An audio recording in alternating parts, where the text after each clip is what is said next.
Tudo certo aí, Luísa? Tudo certo. Então tá bom. Vamos começando e aí a gente vai conversando. Meninas, desculpem, a gente teve esse probleminha com o link, mas vamos começar o nosso segundo dia de aula do Empreenda Mulher. Sejam muito bem-vindas. Obrigada aí pela presença de vocês. Bom, vou começar fazendo. A Silvia já tá aí. Silvia, quer dar um oi para as meninas?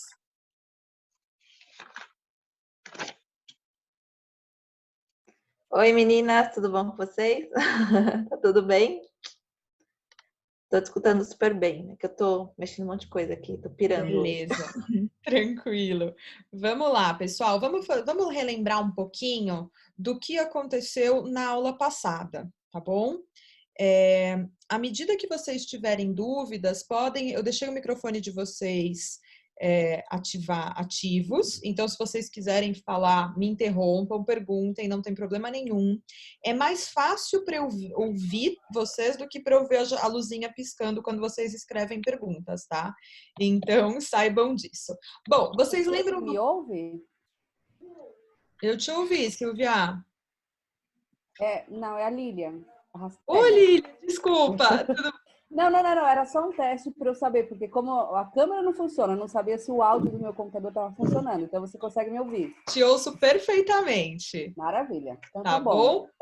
Só queria agradecer e pedir desculpas que eu não participei da primeira aula, mas eu vi o vídeo, fiz algumas anotações e vamos tentar pegar o trem andando, mas acho que vai dar certo. Obrigada. Legal. Vai dar certo sim. Qualquer coisa me interrompe. Pode perguntar, fica à vontade. Esse tempo é para gente gerar conhecimento mesmo. Ok. Bom, pessoal, na contrapartida, peço que quem não estiver tirando dúvidas, deixe o telefone no mudo, senão fica muito ruído aqui para gente, para quem tá assistindo. Eu deixo liberado, mas vocês deixam no mudo aí para não interromper a nossa apresentação. Quem tiver dúvidas anotadas da aula passada também, podem ir tirando. Vamos lá, pessoal. Falamos da metodologia Canvas. O Canvas serve para nos ajudar a desenhar o plano de negócios. E na aula passada a gente gastou muito tempo falando da proposta de valor em si. E o importante, a grande coisa da proposta de valor é que ela nos ajuda na diferenciação, porque não basta você estruturar seu negócio, ter sua empresa. Você precisa entender onde você é melhor que o seu concorrente. Então, nós temos 3 pequenos slides aqui para a gente relembrar o que a gente viu na aula passada. Essa é a metodologia Canvas, que eu acho legal. No link que eu mandei para vocês com a aula passada, tinha também, rolando lá no finalzinho, tinha esse desenho do Canvas para vocês copiarem, não precisava nem imprimir. Copiar numa folha de papel para vocês irem escrevendo era suficiente. Bom, o que importa quando a gente está falando de proposição de valor, da proposta de valor? A gente precisa lembrar que ela tem 3 itens muito importantes. O primeiro é justamente a diferenciação. O que isso quer dizer? Como eu vou me diferenciar do meu concorrente? De que formas eu vou me destacar? E essa diferenciação ela pode acontecer basicamente em 3 aspectos, que a gente já vai falar no próximo slide, relembrando também. A proposta de valor, além da diferenciação e aquilo que você olha para dentro de si, da sua empresa, do seu pacote de valor, você precisa pensar também no concorrente. Não existe uma proposta de valor que não analise o concorrente, o que ele faz, o que ele tem, o que ele produz, como ele entrega valor para o cliente. E também não existe uma proposta de valor que não analisa o cliente em si. Não existe uma proposta, você não pode dizer que você tem uma empresa, uma proposta de uma empresa, uma solução, se você não conhece a necessidade do cliente. Então, você precisa pesquisar e estudar esses 3 pontos. Dentro da diferenciação, que eu falei que era uma parte muito importante e que a gente ia lembrar, que a gente já tratou a semana passada, tem 3 coisas, não é uma coisa ou outra, mas tem 3 aspectos que formam a diferenciação. O primeiro é o pacote de valor, a proposta de valor, ela pode ter um foco no alto desempenho, que está relacionado à qualidade do produto ou serviço, à durabilidade. Normalmente, propostas de valor, pacotes de valor que são baseadas em alto desempenho, são aquelas que você espera pagar mais pelo produto, pelo serviço. O segundo item que você precisa pensar na sua diferenciação é como o seu valor se baseia em relacionamento. Você atende seu cliente melhor, você responde ele com mais prontidão, você proporciona uma experiência de compra, de aquisição melhor do que os demais. E aí, por último, a diferenciação, você tem que pensar por último no preço. Então, legal. Se eu tenho alta qualidade e alto desempenho, se eu tenho um relacionamento muito legal, é esperado que meu preço seja maior que os meus concorrentes. Ah, não, eu sou a pessoa que eu tenho estratégia de custo, que a gente fala. O que isso quer dizer? Que eu cobro menos por aquilo que eu estou oferecendo, meu preço é menor, mas na contrapartida, o cliente já sabe que o meu desempenho e o meu relacionamento vão ser menores. Então, dentro da diferenciação, você tem sempre que pensar como vão ficar esses 3 itens. Então, anota lá dentro do Canvas, dentro da proposta de valor, qual é o tipo de desempenho do seu produto? É alto, baixo ou médio? Qual é o tipo de relacionamento que você tem com o seu cliente? Ok, satisfatório, mais ou menos, ou muito bom? A experiência do cliente é muito especial. Você precisa anotar tudo isso no Canvas, porque tudo isso vai te ajudar a defender quando você estiver realmente numa negociação com o cliente. Bom, vamos lá. Eu creio que você consiga. Oi? Peraí.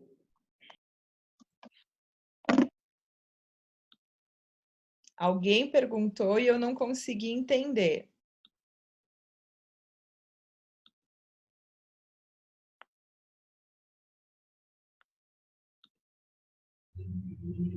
Alguém fez alguma pergunta?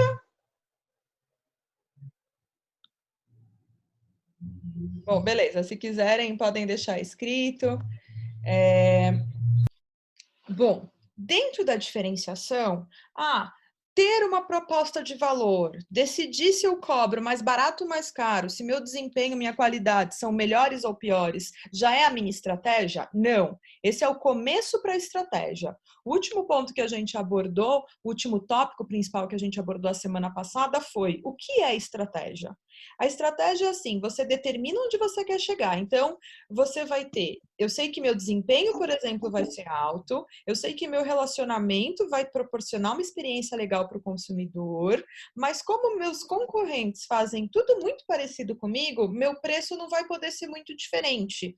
Ou eu tenho um pacote de valor de desempenho muito bom, ainda assim eu tenho alguns concorrentes que se parecem comigo, meu relacionamento vai ser muito especial, com um nicho específico, com 10 clientes em específico, com 20 clientes em específico, e esses clientes, por me conhecerem e eu consegui-los atender, e eu conseguir atendê-los com tanta prontidão, eles vão topar pagar esse valor. Legal. Isso você tem uma proposta de valor, não é ainda a estratégia. A estratégia é como você vai combinar tudo isso e como você vai fazer para chegar lá. Falar que eu tenho uma estratégia de preço baixo está errado, isso não é estratégia. A estratégia é o caminho que você vai percorrer. Então, você vai combinar uma série de fatores para definir a sua estratégia. Isso envolve os setores que você vai participar, os produtos que você oferece, e tem que se concentrar na criação daquele tripé da diferenciação do pacote de valor. Bom, no decorrer do preenchimento do Canvas, a gente espera que lá no último dia você tenha conseguido entender e definido qual é o caminho e quais são as maneiras que você vai usar para entregar o pacote de valor que você prometeu, tá certo? Então, esse foi o lembrete dos nossos pontos principais da aula passada. Alguém quer perguntar alguma coisa? Alguém tem alguma dúvida?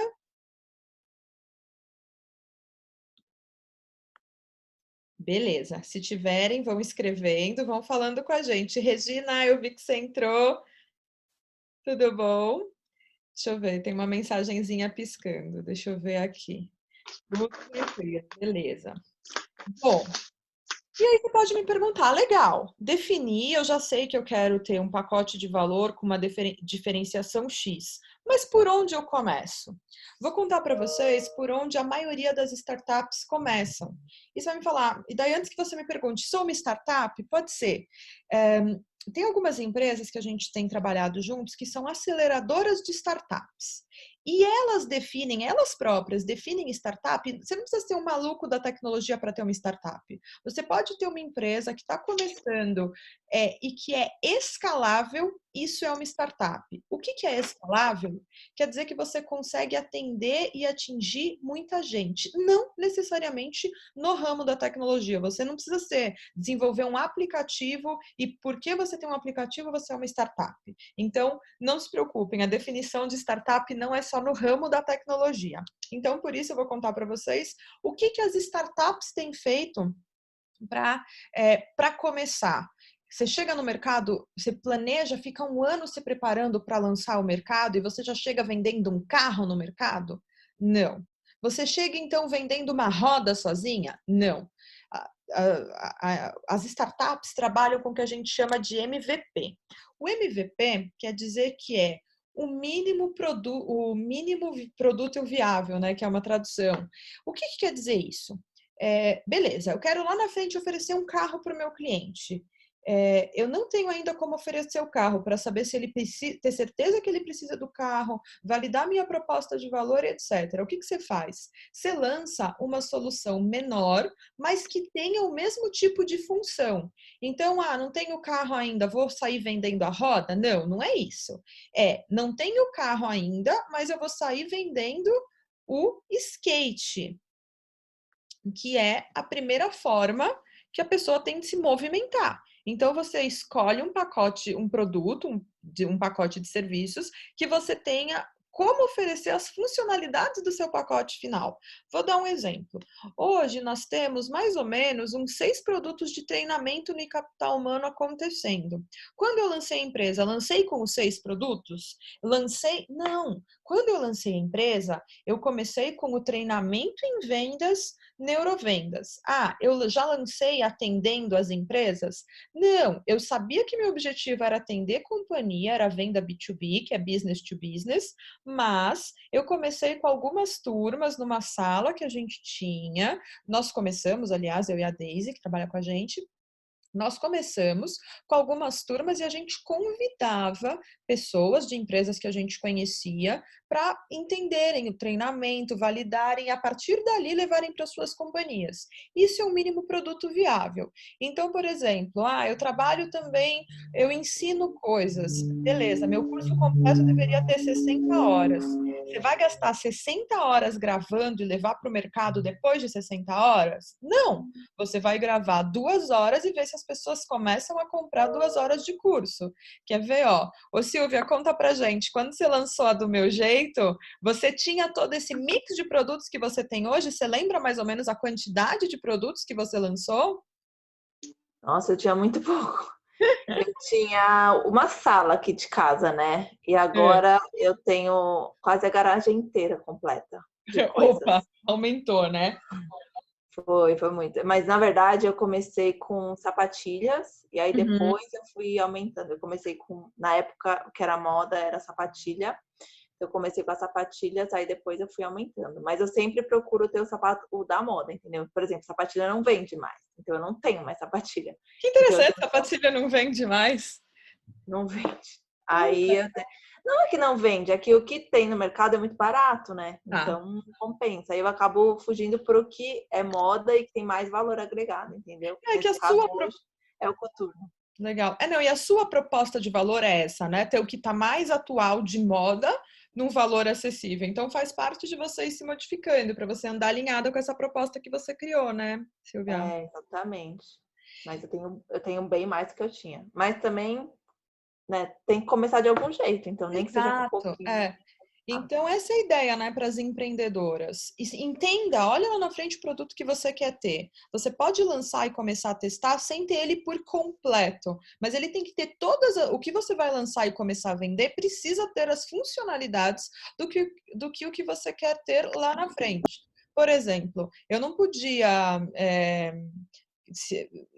deixa eu pensar uma coisa nada a ver. Eu não podia começar vendendo, sei lá, aula de música, se no fundo o que eu quero é trabalhar com treinamento, desenvolvimento, escola de negócios, uma coisa corporativa. Então é isso. Tenta lançar o menor produto que você possa para testar e validar os seus clientes. Esse que é o grande ponto que a gente pode aprender aí das startups. Por exemplo, quando a gente fala do Uber e várias startups dessas daí de tecnologia mesmo, a maioria delas começou fazendo pequenos testes em São Francisco, na Califórnia, que é a região, Vale do Silício, aquele pedaço onde está todo esse pessoal da tecnologia.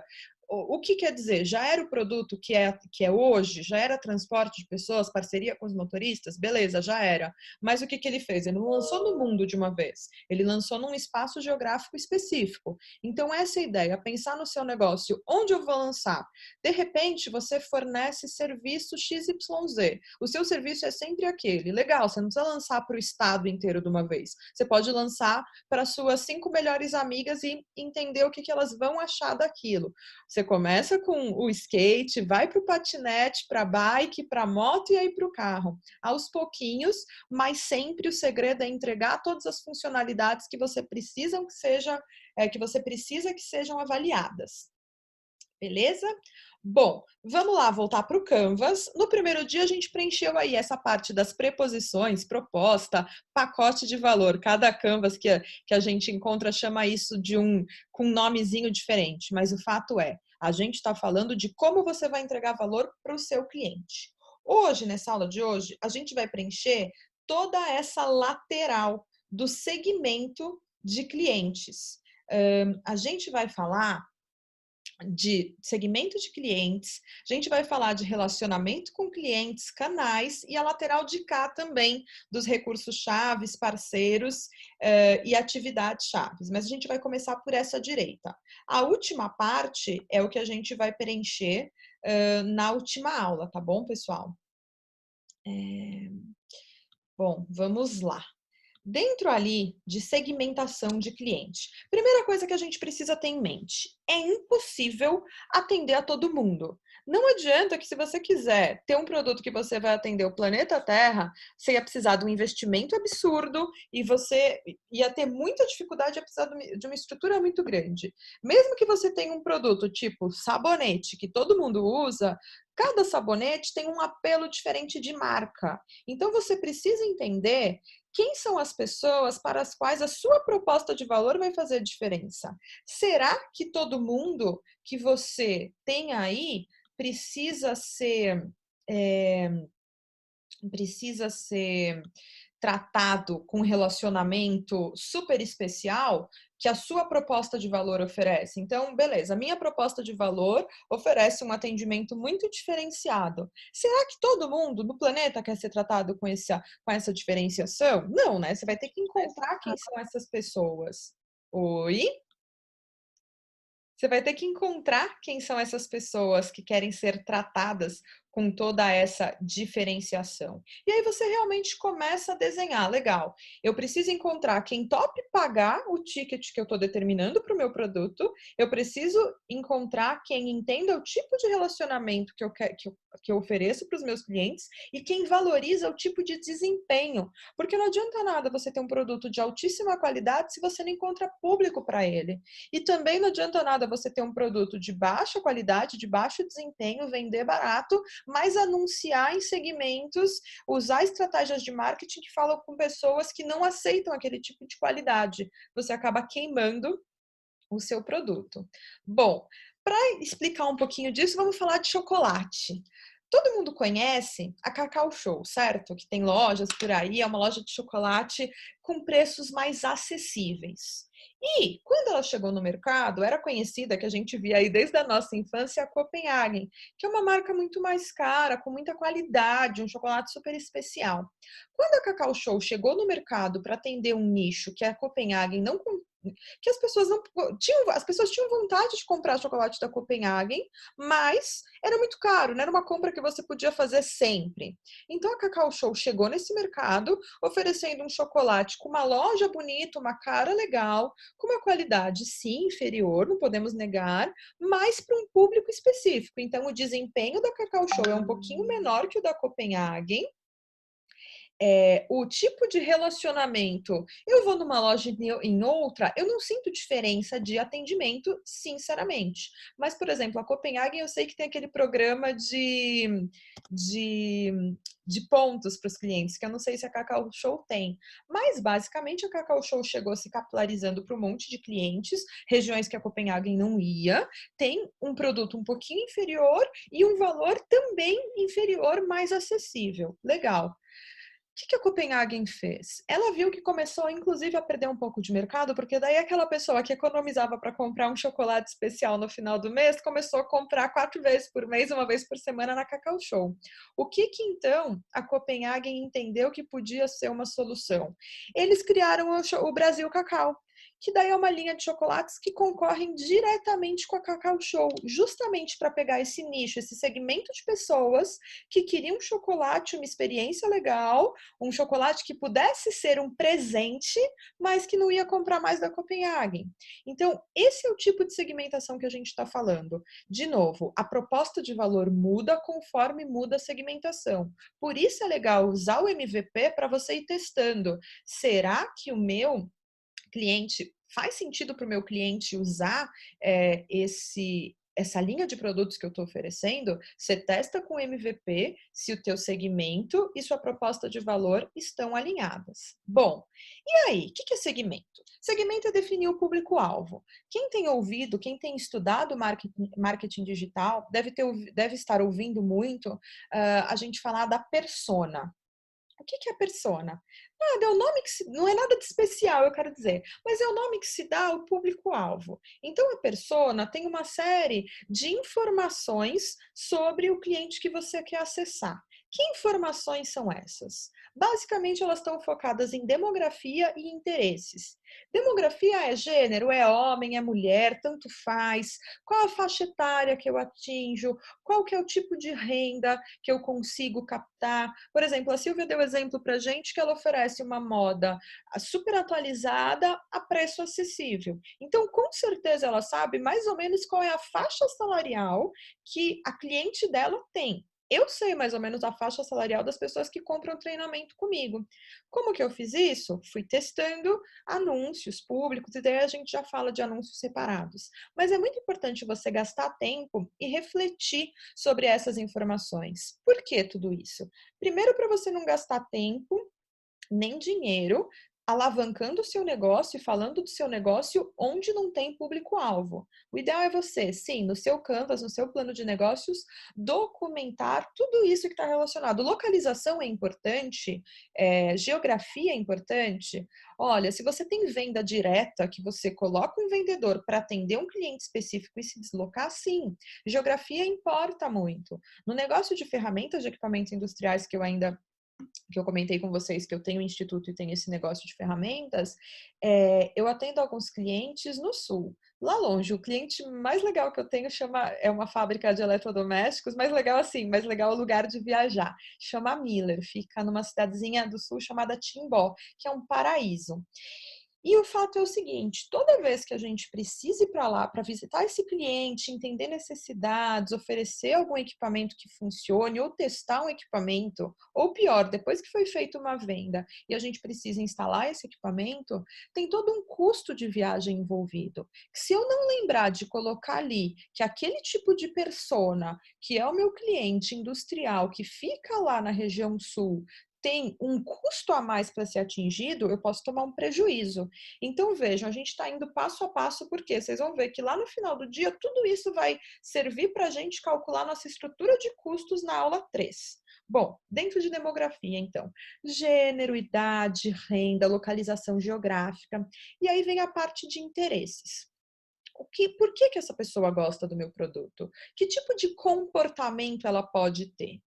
E aí você usa todas essas informações para você fazer até os anúncios, principalmente de redes sociais. Já já a gente vai falar um pouquinho disso, mas quando a gente vai anunciar no Facebook, no Instagram, você coloca lá o que que a pessoa, que nível de formação a pessoa tem, se a pessoa pesquisa, se a pessoa gosta de tecnologia, se a pessoa gosta de negócio.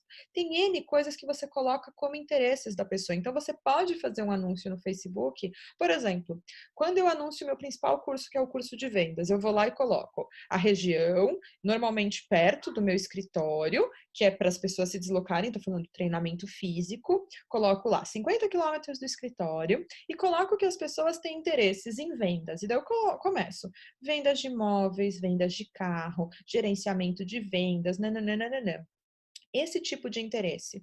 Ah, Maressa, eu não vou anunciar no Facebook, eu não preciso disso. Não, você precisa, porque se você não anunciar no Facebook, você vai ter que anunciar no Google ou você vai precisar visitar feiras de negócio. Você vai ter que conseguir cliente. Você precisa conhecer o seu cliente. Então, lista o que é o interesse dele, seja o seu negócio físico ou digital. Ah, eu ofereço serviços na área de consultoria de RH. Legal. Quais são os temas que interessam para esse cliente?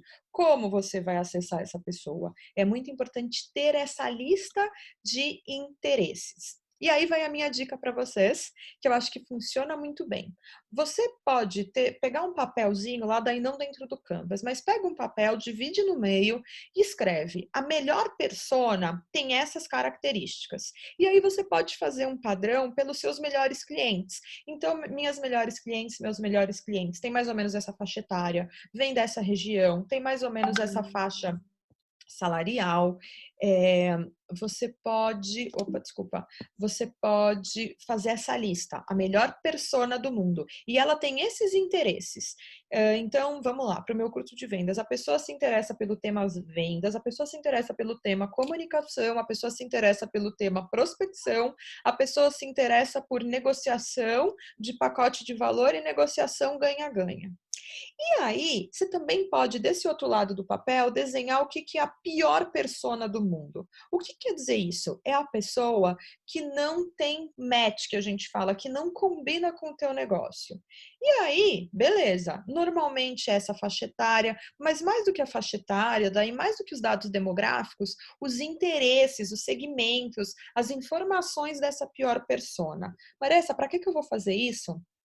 Para te ajudar a não perder o foco. Se tem uma coisa que faz empreendedor perder o foco, é um cliente que não tem nada a ver com a gente aparecer de paraquedas e a gente começa a gastar tempo e energia com essa pessoa, pensando que pode dar em alguma coisa, mas a gente já testou e já sabe que a chance de realmente dar alguma coisa é baixa. Vou dar um exemplo que aconteceu comigo.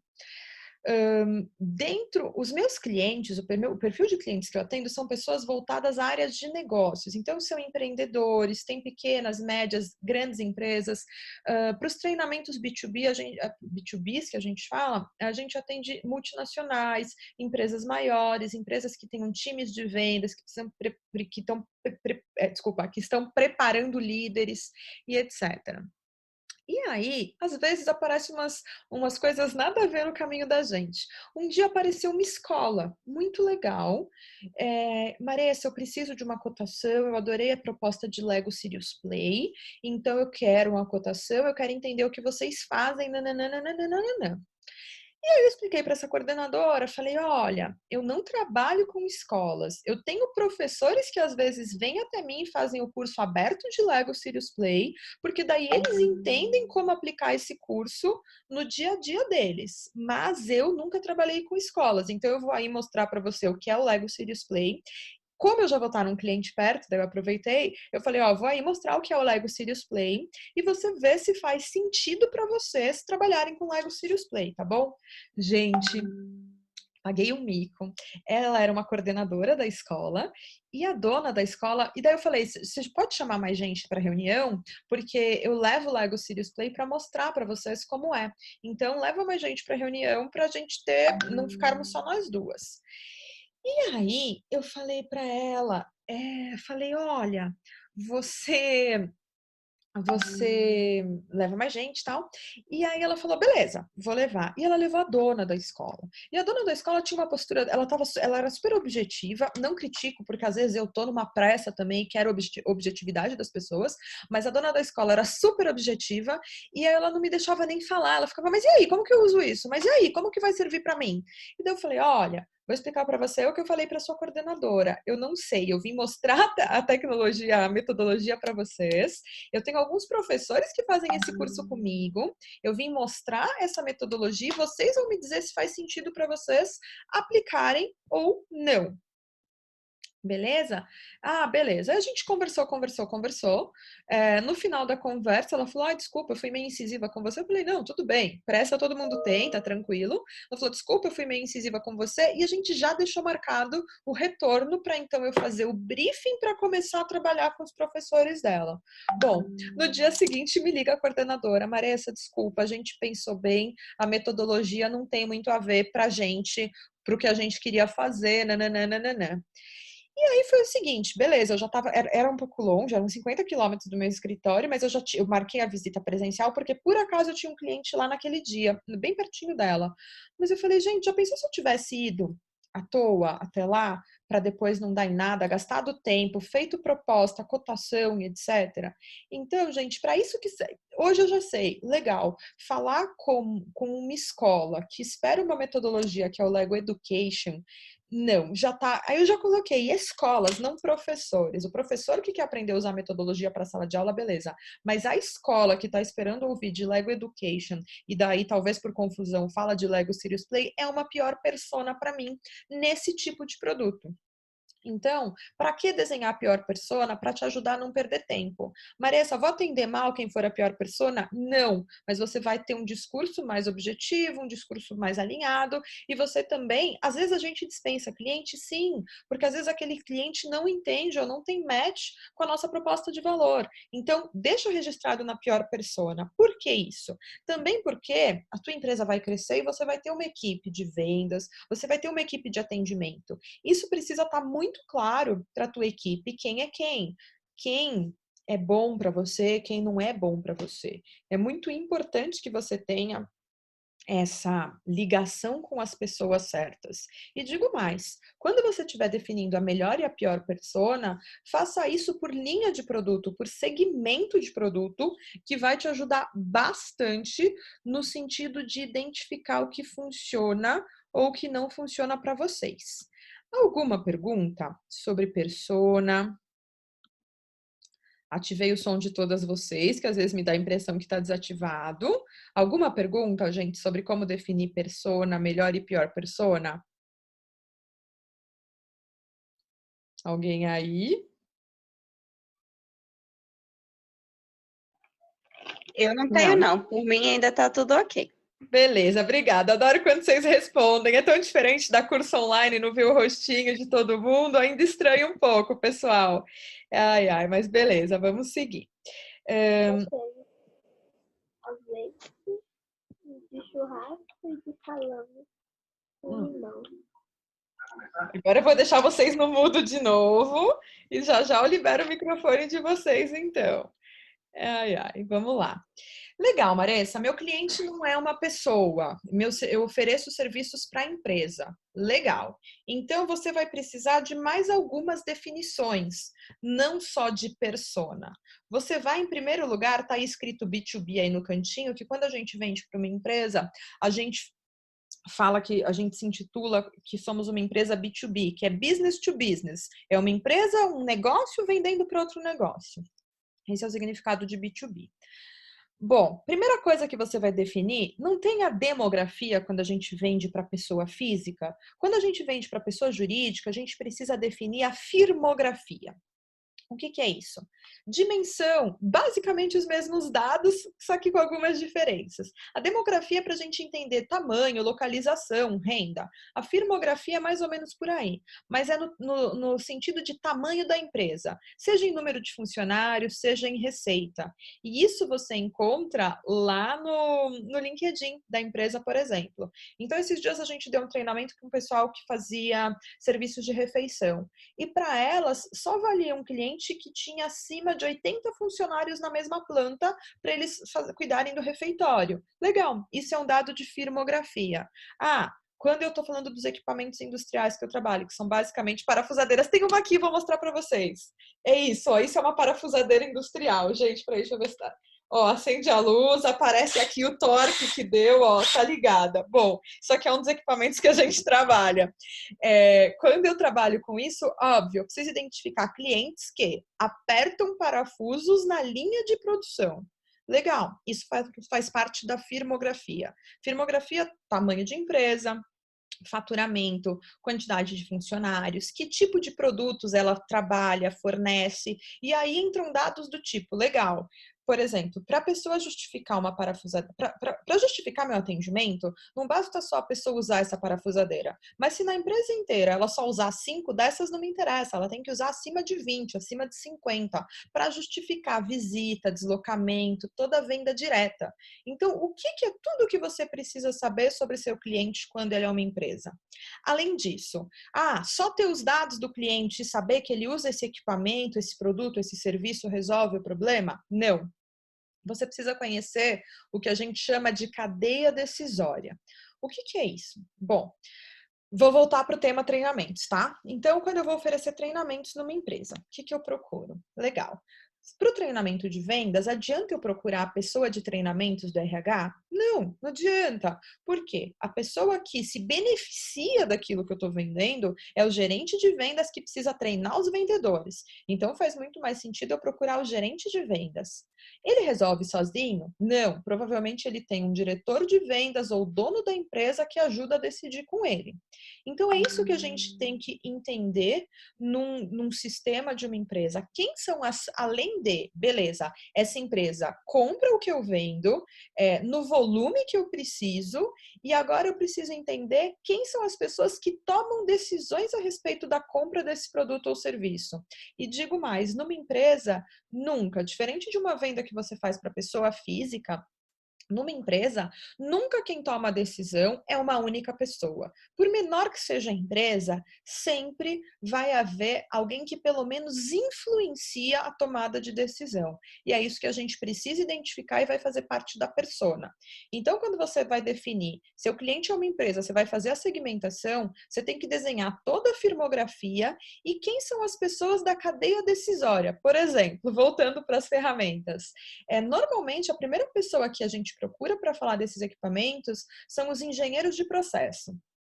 Legal. São eles sozinhos? Não, eles têm gerentes de processo, processos de engenharia, processos de fabricação, e aí eles vão para a área de compras, que são aquelas pessoas que definem, pegam cotação de outros concorrentes, nananana. Então, no mínimo, cada vez que eu vendo um equipamento, eu estou falando de acessar 3 pessoas diferentes dessa cadeia decisória. Isso faz parte dos dados de segmentação de cliente que a gente precisa atender. Beleza? Bom, voltando aqui para o Canvas, preposição de valores, a gente já tinha preenchido na aula passada. Agora, a gente preencheu toda a nossa segmentação de clientes. Então, é homem, é mulher, qual idade, qual que é a renda, que tipo de interesse, onde está localizado esse cliente, o que ela gosta de fazer nas horas vagas, ela trabalha com o quê? É um cliente B2C, que é uma empresa vendendo para um consumidor, ou é B2B, business vendendo para business? Tudo isso você vai preencher aí nesse canto da segmentação de clientes para você ir preenchendo seu Canvas. Legal, ótimo.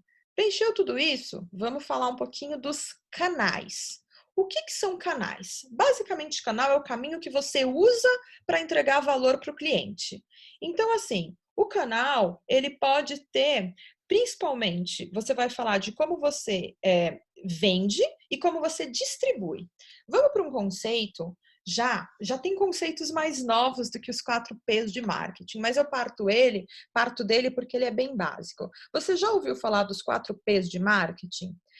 Toda vez que a gente vai falar do marketing de algum produto, de algum serviço, as empresas começam a pensar nesses 4 pilares. O primeiro é o que é o produto, e aí está muito ligado ao desempenho do produto, que a gente já falou lá na frente da proposição de valor, está ligado ao preço, você precisa saber se seu produto é de alto valor agregado, de baixo valor agregado, está ligado à praça, que é onde e como você vai vender esse produto. E o último P de marketing é a promoção, que quer dizer como você vai anunciar esse produto. Agora, nos canais, a gente está nesses últimos 2 P's aí de marketing, tanto a praça quanto a promoção. Então, vamos lá. Quando a gente está falando de praça, basicamente você precisa preencher ali canal com 2 coisas. Onde o seu produto é vendido, seja ele físico, seja ele digital. E isso faz bastante diferença. Vê a Silvia aí com Do Meu Jeito. Ela vende pelo site Do Meu Jeito. Mas um dia no passado ela já teve uma loja física e depois ela mudou o estilo dela. Onde você vende o teu produto? Porque ter um serviço, e aí se você falar, eu tenho um serviço XYZ, de, por exemplo... Beleza. Legal, eu tenho um serviço. Só ter o ponto é suficiente? Não, você precisa pensar fora da caixa. Mas onde o seu produto é vendido, beleza, vou falar dos treinamentos, tá? Antes da pandemia, a principal plataforma que eu usava para vender o meu treinamento, apesar dele ser um produto, um serviço físico que eu prestava face to face, eu tinha 2 formas de vender. Eu vendia para o varejo, que são as pessoas que compram individualmente e vêm até o escritório, eu vendia pelo meu site, com uma plataforma chamada Eventbrite. Legal. Para as empresas, eu faço a venda direta, eu visito, vou até o cliente, entendo como que vai funcionar a coisa. Legal. Isso é como e onde o meu produto é vendido.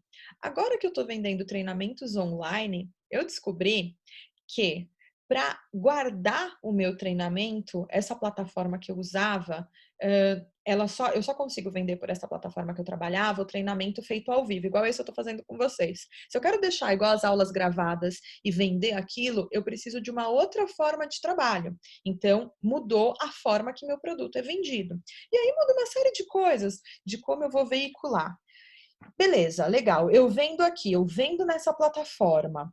Como eu distribuo esse produto? Então, vamos pegar o exemplo da Silvia. Ela vende no Do Meu Jeito, mas ela distribui pelos correios, né, Silvia? Que você embala, ela tem as transportadoras e os correios dela. Então, isso é entender o seu canal de venda. Onde vai ser feito a venda? No lugar de venda, vai ser consumido ou ali é um marketplace só de venda e a distribuição e a entrega vão ser feitas em outros lugares? É a mesma coisa de você prestar um serviço, vende um ticket, vende um voucher, mas para a pessoa receber aquilo, ela precisa ir para um lugar físico. Beleza, você tem que anotar tudo isso. Então, onde eu vendo meu produto e como eu distribuo esse produto. Anota ali no Canvas, distribuo pelo correio, distribuo por uma plataforma digital. Por exemplo, esse treinamento que a gente está falando, eu estou distribuindo ele pelo Zoom. Beleza, que vocês todas acessaram. Beleza? E eu vendi, porque ele foi gratuito, pela Eventbrite e pelo Instagram. Tá certo? Mas a plataforma de venda mesmo é o Eventbrite, que é lá que vocês baixaram todos os links para entrarem nesse conteúdo que a gente está falando. Então, vamos lá. Canal. Anota. Onde eu vendo meu produto ou serviço, seja físico ou digital, como eu faço essa distribuição. E aí, lembra que eu falei que nessa parte de canal estavam os 2 P's de marketing, que é a praça e a promoção? Legal. Dentro do canal de venda, então, está a grande questão: como eu vou anunciar para o meu cliente? E digo para vocês, muitas empresas novas, já com 2, 3 anos, falham porque elas não conseguem tracionar o anúncio para os clientes, elas não conseguem anunciar para clientes suficientes. Porque quando você está naquela fase do MVP que eu mostrei para vocês no comecinho, você tem 1, 2 clientes, aquilo começa a pagar suas contas, você começa a se empolgar, você entende que seu produto funciona. Só que depois você vai para uma fase que você precisa sair do seu nível ali de relacionamento, do seu nível de contato, e você precisa extrapolar isso, você precisa buscar novos clientes. É aí que entra o canal de venda e promoção. como você anuncia para o seu cliente. E aí, minha gente, tem uma série de opções. Muitas. Tem o método antigo, tem do método novo. Então, assim, uma pergunta que eu até me fiz esses dias. Uma das principais formas que você pode anunciar é procurar blogs especializados naquilo que você faz. O blog, a blogueira mesmo, procurar pessoas que são influenciadoras naquilo que você faz e buscar anunciar com ela, parceria com ela. Claro que agora a gente está falando muito de blogueiro e blogueira. Uma pessoa famosa é muito mais cara. Mas eu tive uma dica, faz uns meses já, de uma pessoa, de uma conhecida. Ela falou, olha, o ponto legal é você pegar alguém nas mídias sociais que está com mais ou menos, no Instagram mesmo, ela estava falando especificamente. E, na verdade, ela estava dando essa dica para uma nutricionista, que eu tava junto. Então ela falou assim, o ideal é você pegar, não procura pessoas que estão com 1 milhão de seguidores. Procura aquela blogueira, aquele blogger que tem 10 mil seguidores. Porque ela tem uma base, ela tá buscando expansão, ela precisa de conteúdo para ir divulgando também, e vai ser uma relação muito mais ganha-ganha. Não vai ficar caro para você fazer esse anúncio com esse tipo de blog especializado. Então eu te pergunto, você já listou quem são 10 pessoas ou 10 blogs influentes no seu segmento e que você vai ter condição de acessar? Fica uma dica aí para você anotar dentro desse canal de promoção. Outra coisa que a gente pode usar é a publicidade tradicional, de jornal, de revista. É cara? É muito mais cara. A publicidade, me assustou até a publicidade tradicional, como ela é cara. Vou dar um exemplo para vocês. Eu resolvi, onde eu tenho escritório, fazer uma ação de marketing mesmo, panfletar e oferecer brindes em troca dos dados das pessoas interessadas em treinamentos. E aí, por dia, eu fiz 2 dias de campanha, e por dia de campanha eu gastei, imagina só, em um dia eu gastei o que eu gasto em mais de um mês de marketing de mídias digitais. Mas eu queria conhecer o público do lugar fisicamente que estava o escritório, eu queria entender. Era um evento importante no lugar que fica meu escritório e tal. Falei, vamos ver se faz sentido.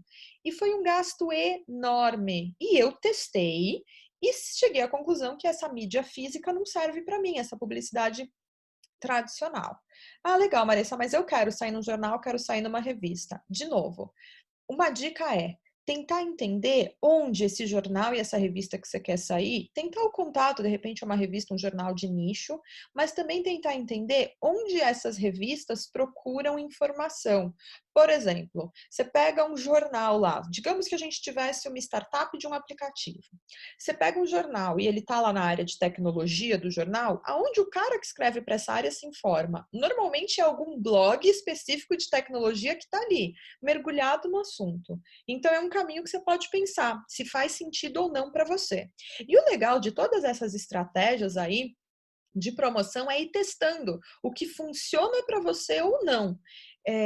Bom, vamos lá, próxima, relação pública não convencional. É o que a gente chama de golpe de marketing, que é fazer alguma coisa muito estrondosa, de repente fazer um vídeo que as pessoas vão começar a compartilhar e vai ter muito sucesso, de repente num evento específico fazer um lançamento especial, sei lá, fantasiar um cara de dinossauro e colocar ele na Avenida Paulista para falar do teu produto. São essas coisas fora da caixa que a gente chama de relações públicas não convencionais. E às vezes elas não custam tão caro e fazem muito sentido.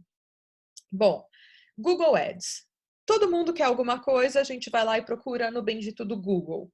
E aí tem formas, você pode procurar o SEM e o SEO, que eles falam, SEO, como funciona? Basicamente, você vai conseguir linkar o teu site e as palavras-chave que o seu cliente procura, você vai conseguir linkar com o teu site. É difícil fazer? Não sei. Marissa, você faz para o Capital Humano? Faço. E aí eu tenho uma agência muito legal que tem um valor de investimento muito bom e eles trabalham 3 grupos de anúncios meus. O que isso quer dizer? Então, o eCapital Humano, esse mês eu tenho 3 cursos ativos. Eu tenho Empreenda, eu tenho Neurovendas e eu tenho Metodologia Lego Serious Play. Eles vão criando, eles eles vão criando e vão pagando para cada vez que a pessoa digitar metodologia Lego Serious Play, eu tá lá entre as principais e as primeiras buscas. Eu acho isso fundamental para o negócio. Eu acho que hoje você não pode se dar ao luxo de não estar no Google Ads. Então, se vocês precisarem de uma dica, me chamem, mandem um inbox que depois eu dou o contato dessa agência que trabalha com a gente. Bom, aí vem os anúncios pagos nas redes sociais. Sabe quando você posta uma foto do seu trabalho e aparece aquele impulsionar do lado? Isso é o anúncio pago da rede social. E nesses todos que a gente está falando, mas principalmente esses últimos dois, que você usa muito as informações sobre a persona e os interesses da persona que a gente desenhou lá na segmentação de cliente. Bom, os anúncios pagos, você precisa ter muito cuidado e a dica é sempre, começa pequeno, não vai colocar muito dinheiro num anúncio. Começa com uma verba, começa com um anúncio de no mínimo uma semana, mas deixa seu anúncio sendo testado para ver o que funciona para o seu produto, para o teu serviço. E aí digo para vocês, até dezembro, mais ou menos, a gente tinha uma agência que fazia tudo pra gente. Era Google, era anúncio, era site, tal. Quando essa agência trabalhava pra gente, daí essa já é uma agência que eu não gostei de trabalhar, quando essa agência trabalhava pra gente, toda a verba, nenhum fechamento de venda saía pelos anúncios pagos no Facebook e no Instagram. Todos estavam saindo pelo Google. Beleza. Aí eu cheguei à conclusão, me desperta eu, falei, olha, então tá, já que a gente ficou quase 2 anos trabalhando com essa agência e as vendas não vinham pelo Facebook, pelo Instagram, eu não vou mais anunciar nessa rede. Tá bom, beleza. Só que aí aconteceu que a plataforma que eu uso para vender os treinamentos, ela já tem um botãozinho que você só anuncia lá, puf, divulgar no Facebook. Cliquei. E aí comecei a ver que muita gente estava visualizando o anúncio. Aí eu falei, tá, vou testar mais uma última vez. Aí eu desenhei minha persona, eu cuidei. E se eu posso dar uma dica para vocês é essa. Não terceiriza aquilo que é super importante. Tem coisas que a gente tem que cuidar, é um bebezinho, que a gente tem que pegar no colo no começo. Bom, e aí eu peguei e fiz toda a persona, nananana, Facebook e Instagram.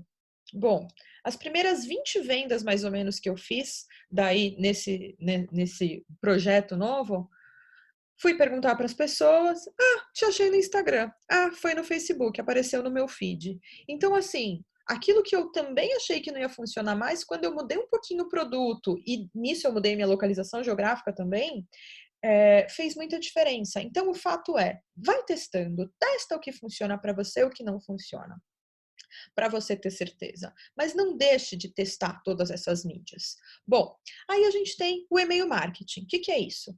Você consegue o e-mail de clientes, prospects, de pessoas que vão se interessando por você, e aí você contrata um site, eu uso o MailChimp, que eu acho bem legal de trabalhar, e aí você vai mandando e-mails automáticos para os clientes. Cuidado, tem empresa que manda e-mail sempre oferecendo produtos, isso pode incomodar ou não.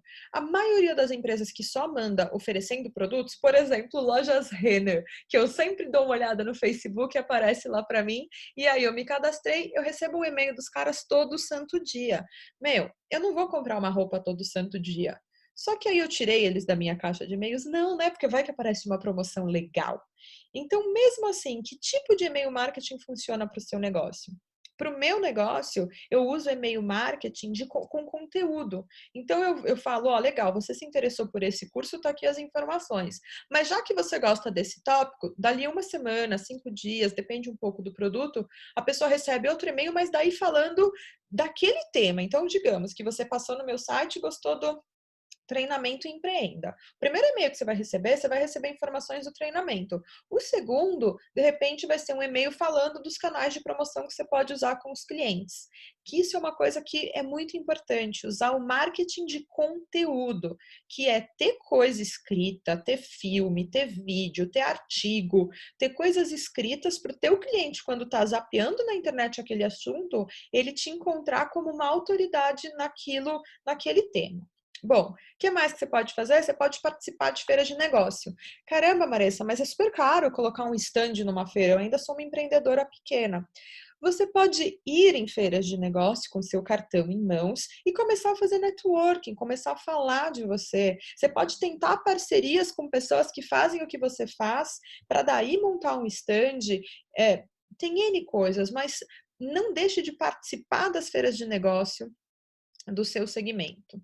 Outra forma de fazer promoção é venda direta. Por exemplo, quando eu estou vendendo treinamento para a empresa, eu não fico esperando o cara estar no Instagram, no Facebook, no LinkedIn, e passar por um anúncio meu. Não. Eu tenho definido a firmografia, eu tenho definido quem são as pessoas de contato, eu vou atrás dessas pessoas, falo com elas, visito elas. Faria sentido para a Silvia, por exemplo, fazer essa venda direta aí na casa das clientes para oferecer os produtos que ela vende no e-commerce? Não, não faria sentido algum. Então você tem que entender o que faz sentido para o teu negócio. A venda direta faz sentido quando a gente está falando de vendas complexas, de itens de alto valor agregado, e que o cliente ou vai ser uma experiência muito específica, ou ele vai usar aquilo por um longo período de tempo. É nesse caso que venda direta se enquadra. E aí digo a vocês, para entender um pouco mais, tanto ali da definição de persona B2B, de vendas diretas, o nosso curso de neurovendas, a gente aborda muito isso, como fazer a venda direta, como negociar, como trabalhar com esse cliente que você tem que atender face to face para uma venda importante de valor agregado. Bom, outro caminho que a gente tem são os afiliados. Maressa, afiliado só vale para produto digital? Não, você pode ter afiliados quando você está falando de produtos físicos também, que na verdade seria o representante, o vendedor seu. O que é um afiliado? Não sei se vocês viram na TV, mas a Magazine Luiza está fazendo uma venda que é o seguinte: a pessoa que tenta comprar alguma coisa pela internet tem dúvida, chama lá no aplicativo e fala com alguém que vai atender essa pessoa, vai tirar dúvida, vai ensinar a comprar no site. Isso é um afiliado. Eu tenho alguns afiliados que vendem meus treinamentos. O que eu faço? Lá na plataforma que eu vendo ingresso, eu vou lá e gero um código, um link que essa pessoa vai poder usar.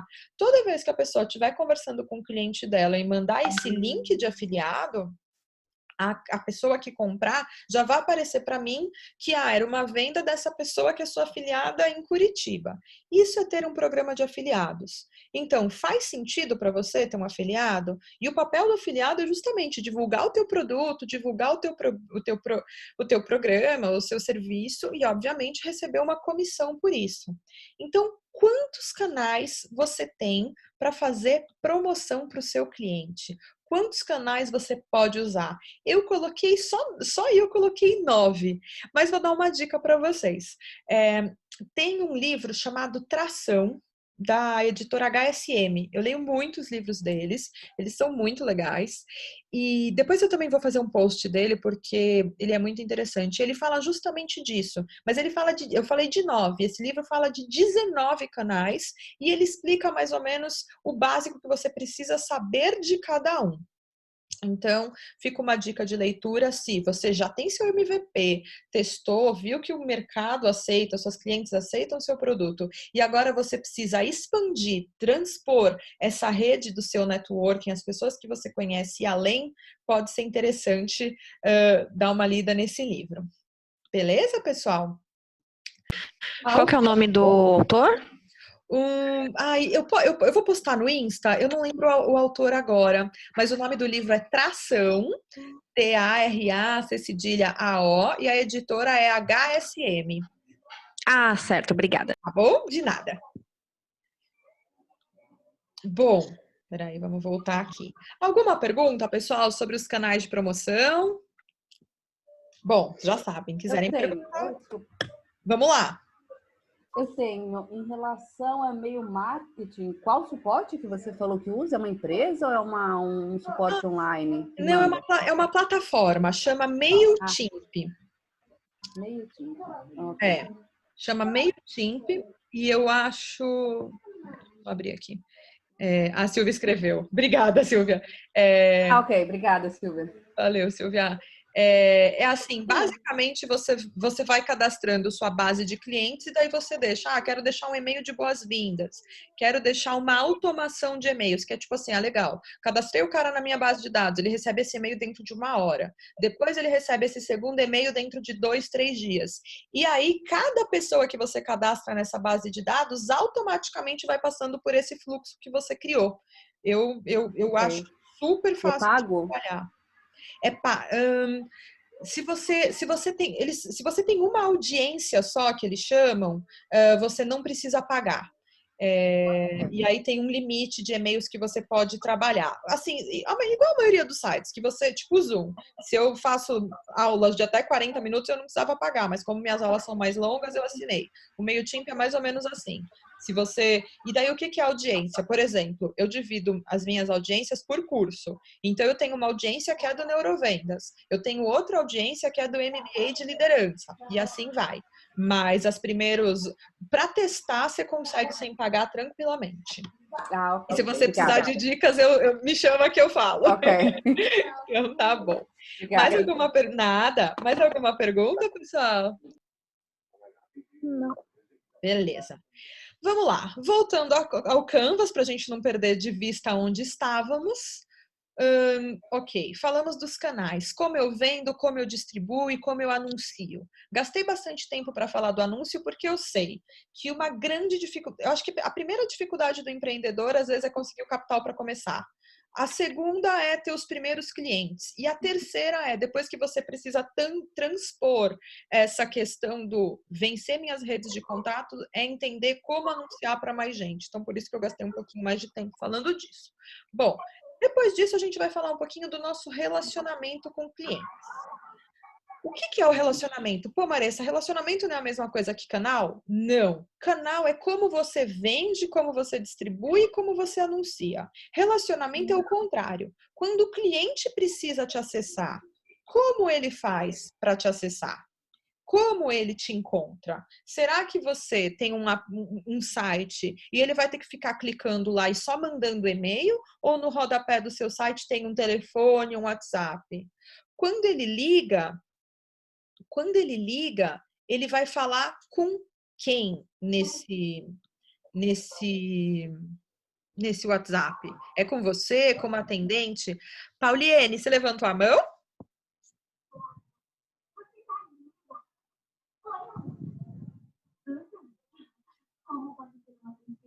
Pauliene, se você quiser falar, me chama. Levanta a mãozinha de novo que eu te libero. Bom, a diferença é basicamente o seguinte. Lembra, quanto mais direto o relacionamento que o cliente tiver com você e quanto mais atenciosa for a sua relação com esse cliente, você já sabe que isso faz parte do seu pacote de valor e que isso tem que sim refletir no valor de investimento desse cliente, o quanto ele vai pagar para ter o seu serviço. É claro, quem é bem tratado sabe que vai pagar mais por isso. Ninguém espera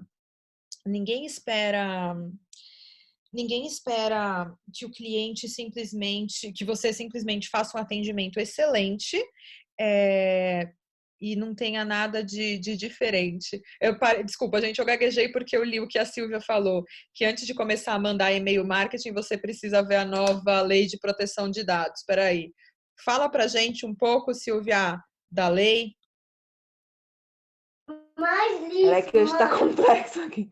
O Arthur tá. Oi, Tutu! O Arthur tá causando aqui.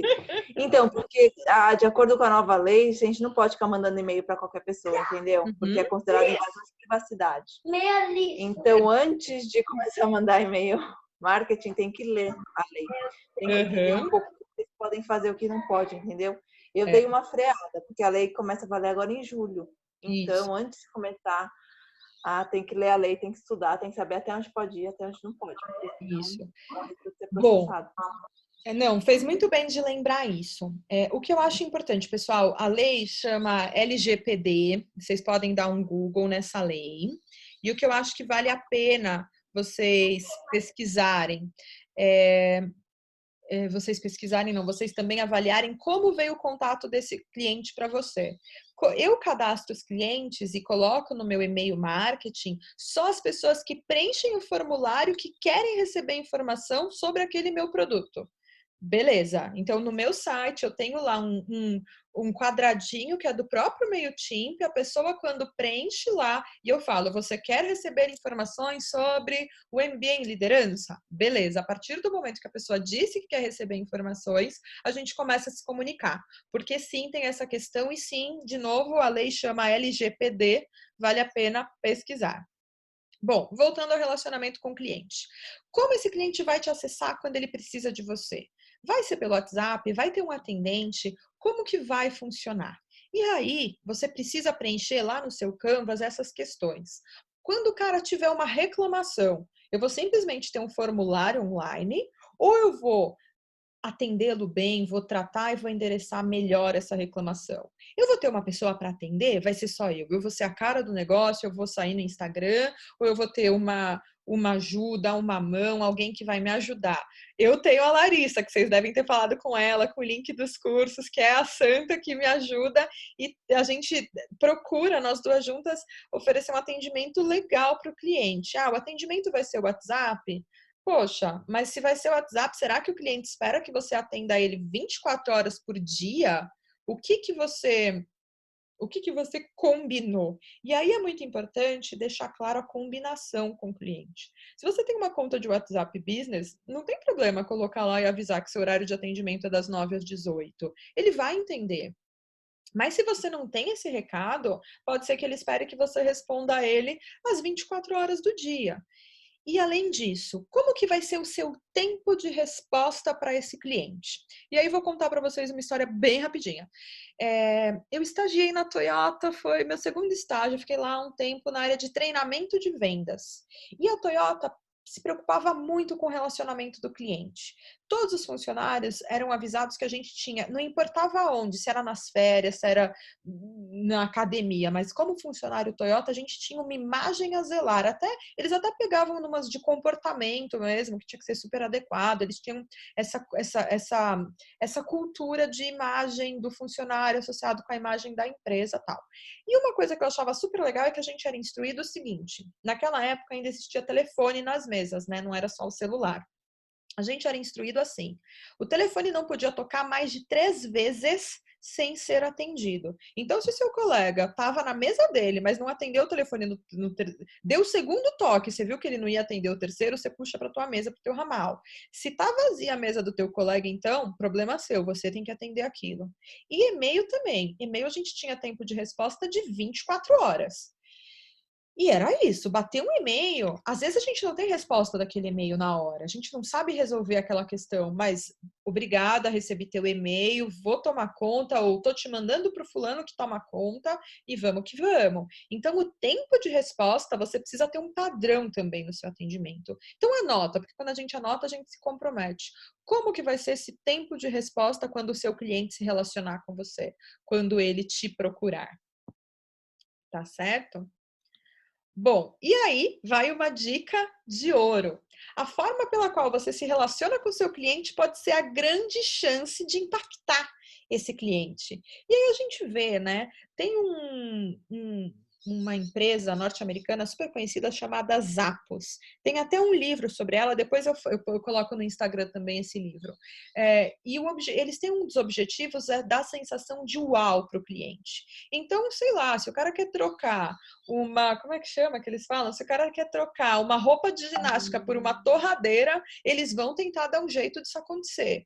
Então, eles aproveitam cada reclamação, cada contato, cada vez que o cliente procura eles, para transformarem isso numa experiência especial. Será que no teu negócio isso é possível? Transformar o contato do seu cliente, o momento que o cliente te buscou numa experiência especial?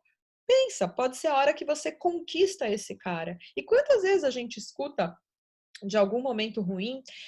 Eu tinha um cliente, eu era funcionária da Atlas Copco, que eu trabalhava com esses equipamentos eletrônicos industriais que eu falei para vocês. E tinha um cliente que era a Embraco, A Embraco tinha comprado equipamentos aqui no Brasil e tinha um engenheiro aqui do Brasil que virou um gerente da linha de produção lá no México e tal. E aí, ele levou um equipamento, acho que ele comprou aqui, entregou lá, não sei o que foi, mas quando ele reclamava para o fabricante Atlas Copco no México, a Atlas Copco tipo, tratou ele super mal, do tipo, você não comprou aqui, então paciência. E ele chegou daí numa feira de negócios que eu estava no stand atendendo junto com um monte de colega. Esse cara daí veio para o Brasil uns dias e estava muito mal-humorado. Aí ele tinha voltado para o Brasil e daí ele só veio, sabe, assim, desabafar e falar, nunca mais vocês vão entrar na minha planta por causa disso que aconteceu. Bom, ouvi, claro, deixei a pessoa desopilar, deixei a pessoa esvaziar o balão. E aí falei, legal, entendi. Agora deixa eu buscar o especialista nesse tema para a gente entender o que aconteceu, para a gente resgatar. Bom resultado. Dali a gente fez um plano de ação para não... Ele nem ficava mais no México, mas para resolver o problema do México. Resultado, a próxima linha de produção que ele comprou, ele acabou comprando com a gente. Por quê? Ele foi lá só para reclamar e daquilo, porque ele contatou a gente conseguiu criar um plano de ação e resolver o problema do outro lado do mundo. Então, o que você tem feito com a reclamação, quando o seu cliente vem reclamar ou vem se relacionar com você?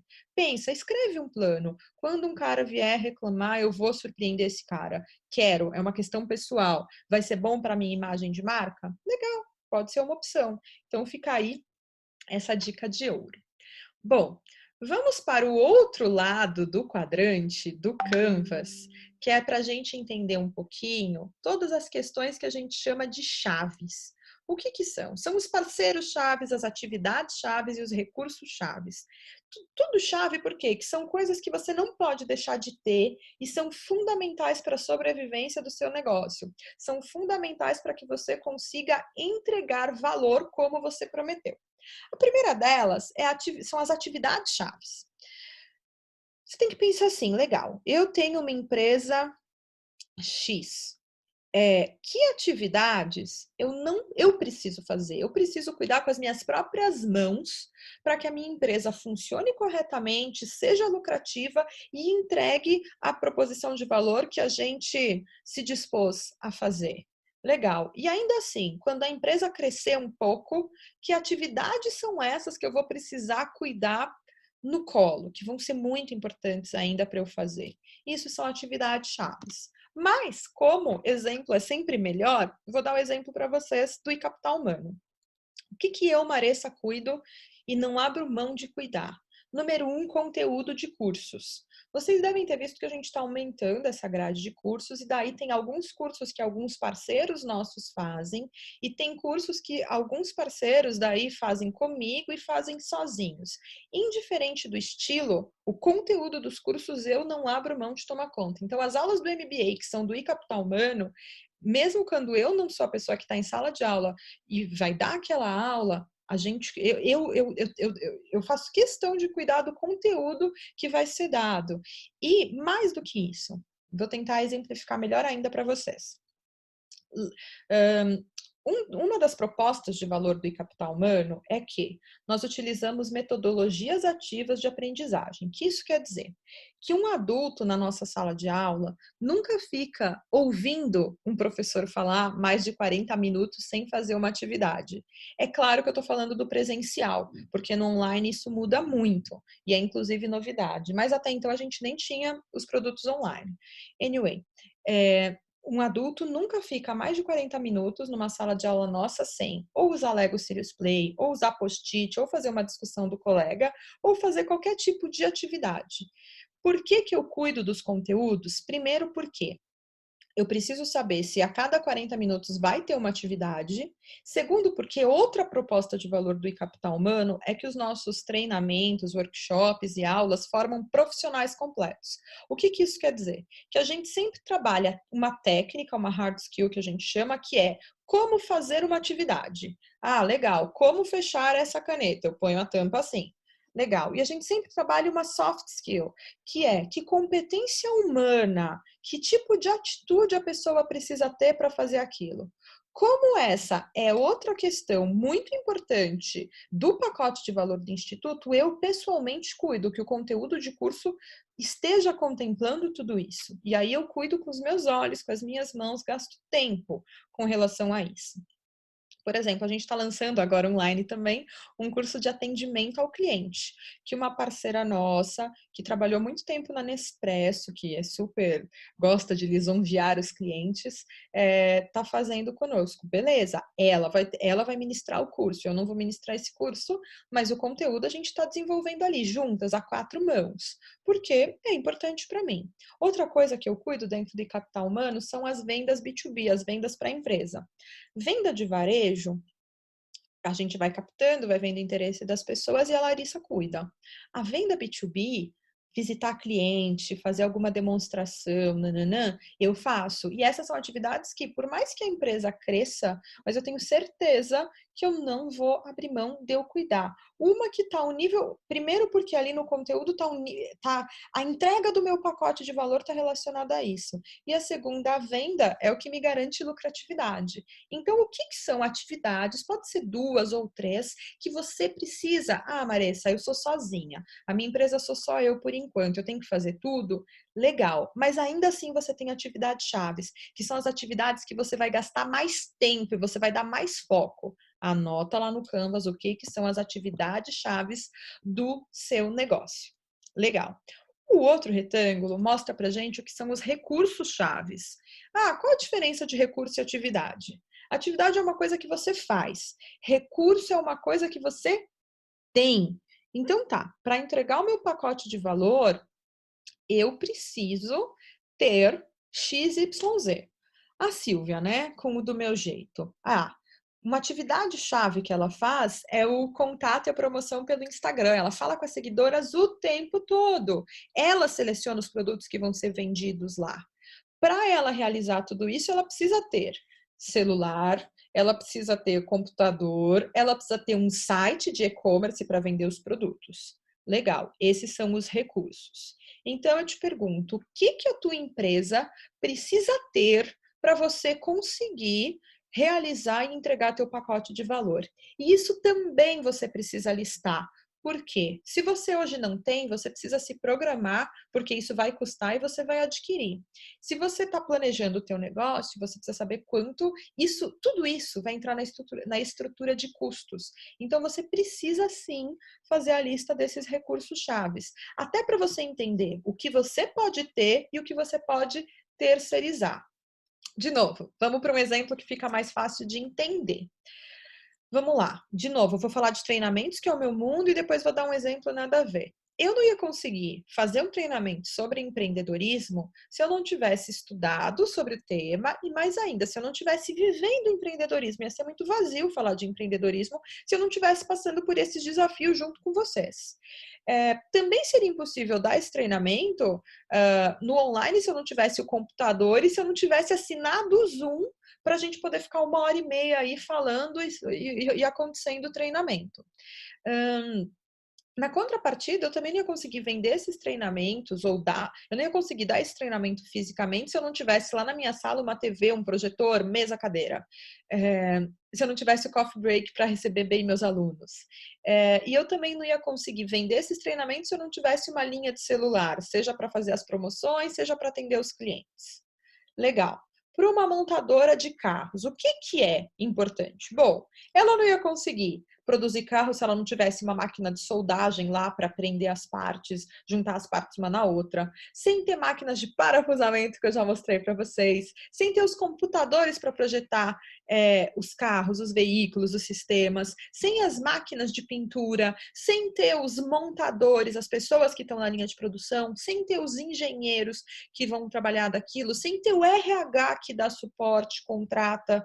Ah, Maressa, recurso é só coisa física que eu preciso, material? Não, recurso a gente está falando de o recurso homem, ser humano também. De repente você tem um projeto que para você atender, para você ter lucro, você precisa de 100 clientes por mês. Mas é impossível que você atenda 100 clientes por mês sem uma equipe. Então, esse é recurso que você precisa também. Então, o grande ponto desse momento do Canvas de recurso é listar. É fazer uma lista mesmo de tudo, da caneta ao celular, as pessoas trabalhando com você. Tudo que você precisa para entregar aquela proposta de valor que você se comprometeu. Legal, daí você pergunta, poxa, mas eu consigo fazer, eu preciso fazer e ter tudo sozinha? Não, né, minha gente? E aí que entra a famosa parceria-chave. Primeiro, porque ninguém sobrevive sozinho, de jeito nenhum. Primeira coisa que você vai ter são fornecedores dentro das parcerias. Ah, cliente entra na parceria-chave? Não, não nesse momento. Cliente está lá na segmentação de cliente. Parceria-chave é tudo que você tem que se estruturar, que você não consegue ter ou fazer sozinho. E aí você começa a usar, em primeiro lugar, fornecedor. Fornecedor é uma espécie de, é um tipo de parceiro. Que fornecedores são indispensáveis? E eu vou ter que administrar esse fornecedor, eu vou ter que sempre falar com ele, eu vou ter que tomar conta dele. Ah, a gente tem uma gráfica que trabalha e faz nossas apostilas, faz nossos brindes. Legal. Quando está aprovando um material, desenvolvendo uma apostila nova, aprovando alguma coisa, beleza, eu preciso interagir.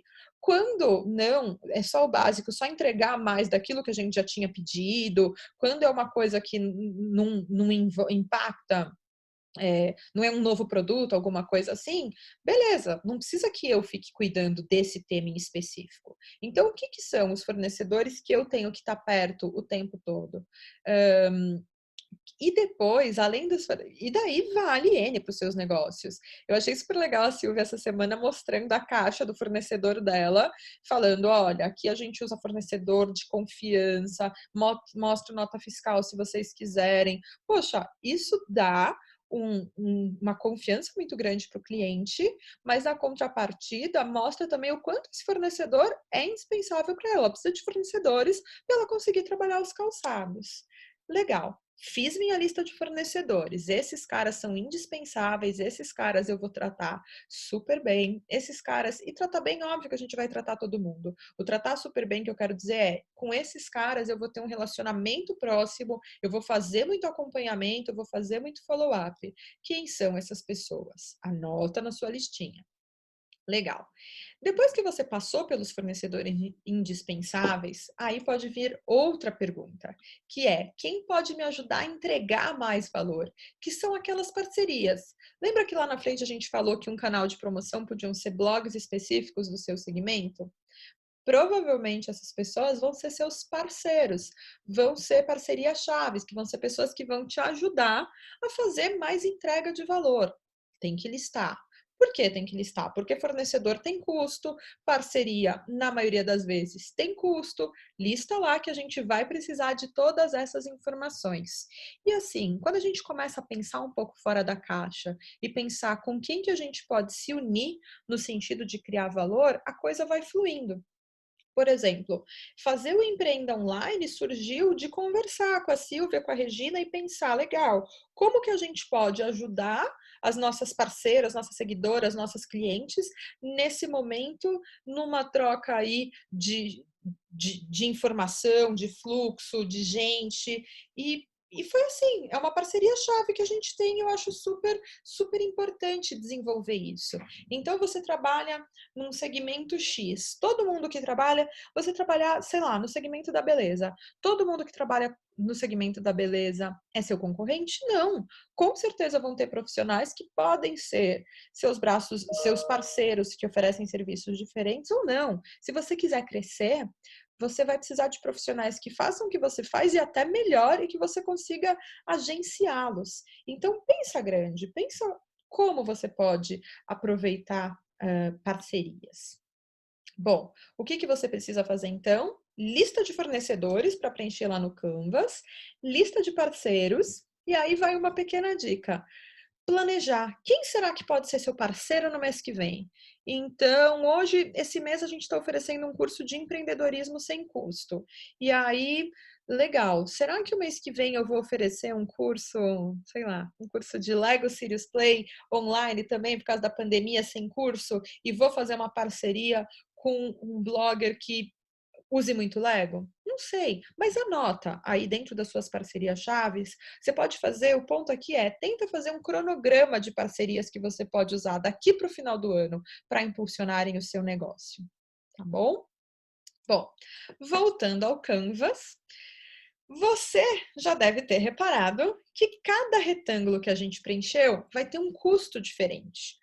Na proposta de valor, você vai ter um custo de matéria-prima, você vai ter o custo de produto, de serviço ou de insumos para fornecer aquilo. No custo de relacionamento com o cliente, vai ter um custo canal. Vou ter uma pessoa para atendimento ao cliente, vou ter uma plataforma. Canais, então, meu Deus, tem o custo do ponto. Ah, legal, eu tenho um lugar físico que eu vendo meu produto, tem o aluguel dele, eu tenho os canais de anúncio. Alguém perguntou, a Liliana tinha perguntado do MailChimp. Legal, depois de um certo número de usuários, tem um pequeno custo para você ativar essa base de dados e ficar mandando esses e-mails. Tem custo. Quando você fala em segmentação de cliente, até para acessar esse cliente também, se ele é mais longe, mais perto, tem custo. Dentro das parcerias também, atividades chaves, o tempo que eu gasto ou que alguém gastaria para fazer essas atividades tem custo de horas. O recurso chave, né, que aí você vai precisar, na verdade, do que você vai usar para montar e produzir teu produto, tem custo. O fato é, a gente vai falar de todos esses custos na semana que vem, que a gente vai entrar nessa questão de custos, receitas e precificação. Mas o que a gente precisa para a gente conseguir fluir daqui para frente é que vocês preencham o Canvas daqui até lá e que vocês peguem um outro papel e para cada palavra, cada linha, cada tópico que vocês colocarem no Canvas, vocês, pode ser um papel, pode falar, eu prefiro Excel, vocês anotem o quanto de custo tem tudo isso. Então, legal, no canal de anúncio, eu vou fazer uma conta no Google e vou impulsionar, nananana, legal. Vai custar tanto contratar a agência e além do custo da agência, eu vou gastar tanto de verba para comprar e pagando pelo leilãozinho da palavra-chave. Você precisa botar na ponta do lápis tudo isso. E é disso que a gente vai falar semana que vem. Como trabalhar. Lembrar de... Por que é tão importante, tá? No plano de negócios, destrinchar cada item desse? Em primeiro lugar, para você saber se a sua proposta de valor faz sentido para o seu cliente, para você saber se você tem todos os recursos que você precisa, e depois para a gente jogar lá embaixo em custo, saber quanto vai custar ser essa empresa que você tanto deseja. E depois na precificação, para a gente entender, legal, eu queria ter uma estratégia de custo baixo, mas então eu vou ter que vender muito mais produto do que eu estava pensando, ou muito mais serviço do que eu estava pensando para chegar lá. Então, essa é um pouco da ideia, tá, pessoal? Trazer essa lista de investimentos, custos que cada pedacinho desse do Canvas traz para vocês. Bom, alguma pergunta, pessoal? Ativado o microfone de todas vocês. Alguma dúvida? Não. Não, nenhuma. Beleza, Eu pessoal. também não tenho, não. Eu tenho a chata para fazer uma pergunta, desculpa. Por favor.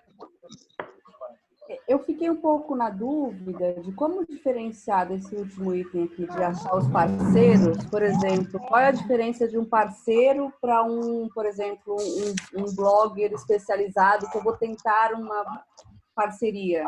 Ele é muito específico de anúncio, é isso? De divulgação? Não, Isso é a mesma coisa. É a mesma coisa, é que assim, ó, lá no anúncio você vai definir quais as formas que você vai anunciar. Então, lá no anúncio, por exemplo, você fala, legal, vou procurar um blogger especializado que tenha 10 mil seguidores.